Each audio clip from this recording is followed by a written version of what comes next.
Hey peeps, it's Tripl-L, and today I'm here to talk to you about new Pokemon that were revealed this morning. 6, well actually 4, because 2 of them have been leaked previously and I've already talked about 2 of them previously.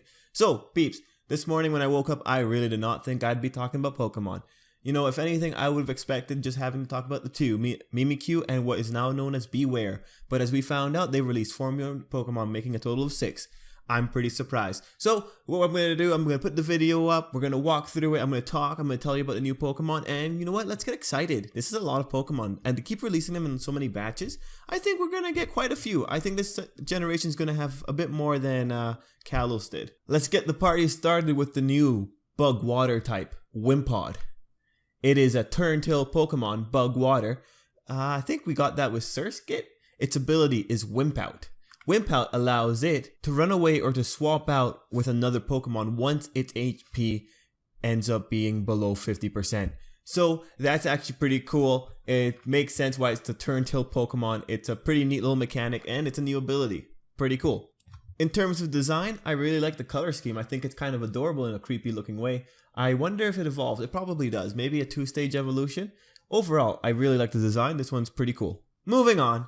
The next Pokemon we got is Bounsweet, the fruit Pokemon. Its abilities are Leaf Guard and Oblivious. It's a really cute Pokemon. It looks like a little fruit. Kind of reminds me of Cherrim from Generation 4. It's actually really funny when I'm looking at its bio. It says that when it's running away from other Pokemon, it does so by skipping along the ground. Since it's so bouncy, people don't realize that this thing is actually terrified and running away for its life. So no one ever comes to help it.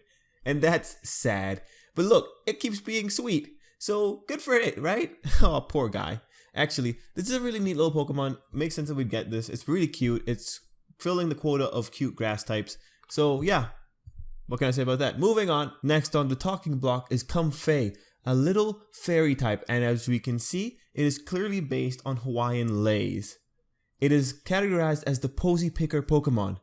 And it's very small. Its abilities are Flower Veil and Triage. Actually, have we had Triage before? Oh no, we did it! Triage is a new ability, an ability that no Pokemon has had before. With the Triage ability, this Pokemon's restorative move gained the highest priority in battle. So far, a lot of these abilities seems like they might have a lot of use in battle. So that's pretty cool, right? Anyway, Comfey looks really cute, looks really adorable, reminds me of Floette from Generation 6.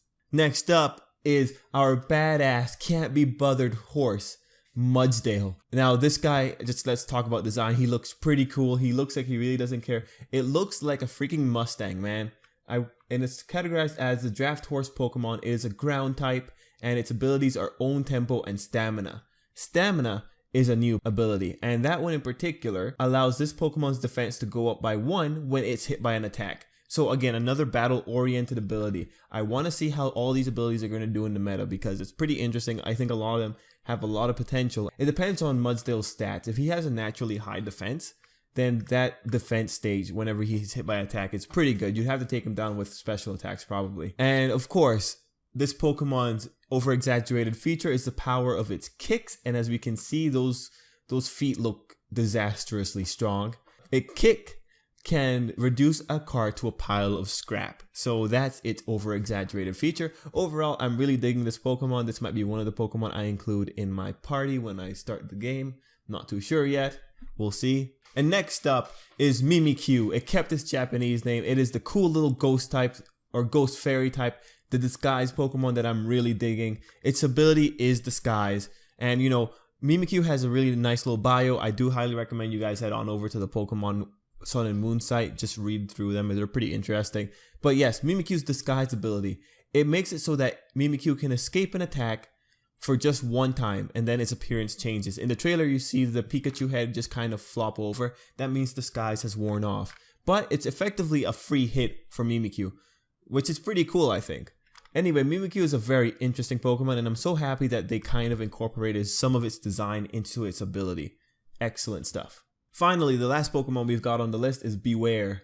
Pretty clever name. It is the Pokemon that originally was known for breaking trainers' backs, or at least hugging them and being very much a danger to trainers. Anyway, it is the strong arm Pokemon, normal fighting. Its abilities are Fluffy and Klutz. And the Fluffy ability is a new ability. The Fluffy ability halves damage taken from attacks that make direct contact, but in return, oh, this is pretty bad. In return, it doubles the damage taken from fire type moves. So I imagine if you're hit by a fire punch, you're out the window. You should really, again, another battle oriented move. You probably have to be careful with it. You probably have to use it when you know your opponent doesn't have any fire type moves, because otherwise, this is pretty cool. Having to deal with contact attacks and being able to reduce their power, that's a pretty neat little ability. Overall, peeps, those are the 6 new Pokemon, officially English named, officially English revealed. They're pretty cool. Out of this list, the ones that really got my attention are, well, let's say, Mimikyu and Mudsdale. Like, those 2 are the ones that I'm really digging. The other guys are cool. I just personally don't really play too much with the cute type Pokemon. And Bewear's kind of cool, but yeah. I usually don't deal with bug Pokemon because they tend to be kind of weak to my taste. So yeah, Mimikyu and Mudsdale, I am really digging. Now the big question is if Mudsdale's going to have an evolution. Anyway, peeps, at this point, we've got quite a few Pokemon. We've got, I could count it up now, but I really don't want to. We've got 21 new Pokemon, not counting in the legendaries and counting in Tapu Koko. This has me pretty, how could I say, optimistic that we're going to get quite a few Pokemon this generation. Way more than we got in Kalos. Because if we count in the evolutions, then there's obviously more that we clearly have. Overall, peeps, let me know what you think about these new Pokemon. Let me know if there's anything that you're really enjoying so far. And yeah, this is going to be a fun generation, I think. The designs are so varied, and I'm really liking all of them. And of course, there's some clear favorites on my side. Anyway, peeps. Oh, wait, I forgot. Cut that out. No, there was one more new feature that popped up, and this is actually pretty important. I can't believe I forgot it. So, we got a new feature. It is hyper training. It is an extension of super training or a natural evolution of super training. What happens in hyper training, however, is that you can increase your Pokemon's IVs. IVs are a value of 0 to 31. They are values that get added onto your stats. They're very important in competitive play because most people, if you ever heard the term perfect Pokemon, they're really talking about having IVs of 31 at every stat. So what hyper training does is that it pretty much seems to boost or increase the IVs of your Pokemon. I think it only increases them to the max of 31. I don't think it's increasing them past that. It only works with Pokemon who have reached level 100. So that stipulation there is telling me this is a feature only for people who want to play competitively. Because at least then you don't have to go through the trials and tribulations that it is to hatch a perfect Pokemon. Because that could take hours on end. At least with this, although it seems like it might still be a nice balance of being able to breed at least a Pokemon with maybe 4 or 5 perfect IVs at 31, and then moving on and boosting up that last stat with the new system. I think it's exchanging bottle caps an item.